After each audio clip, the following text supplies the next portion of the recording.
સમાચાર સાબરકાંઠાથી સામે આવ્યા છે। સાબરકાંઠામાં લોકસભાની ચૂંટણીને ધ્યાનમાં લઈને પ્રદેશ ભાજપે નિર્ણય કર્યો છે। ઈડર તાલુકાના સસ્પેન્ડ કરાયેલા 8 કાર્યકર્તાઓનો પુનઃ ભાજપ પ્રવેશ। આ અંતર્ગત સાબરકાંઠા બેંકની ચૂંટણીને લઈને ભાજપે 8 કાર્યકર્તાઓને પક્ષમાંથી સસ્પેન્ડ કર્યા। કમલમ ખાતે પ્રદેશ પ્રમુખના આદેશથી પ્રદેશ મહામંત્રી રજની પટેલે તમામને ખેસ પહેરાવીને ભાજપમાં પ્રવેશ કરાવ્યો। આ અંતર્ગત આગામી દિવસોમાં ભાજપને બહુમતીથી વિજય બનાવવા માટે સંકલ્પ કરવામાં આવ્યો છે।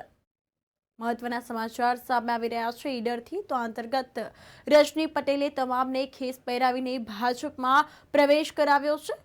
તો કમલમ ખાતે પ્રદેશ પ્રમુખના આદેશથી પ્રદેશ મહામંત્રી રજની પટેલે તમામને ખેસ પહેરાવીને ભાજપમાં પ્રવેશ કરાવ્યો। આગામી દિવસોમાં ભાજપને બહુમતીથી વિજય બનાવવા માટેનો સંપર્ક કરવામાં આવ્યો છે।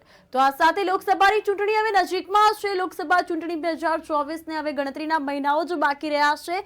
તો આ અંતર્ગત તમામ પ્રકારની તૈયારીઓ જે છે તેને આખરી ઓપ આપી દેવામાં આવી છે।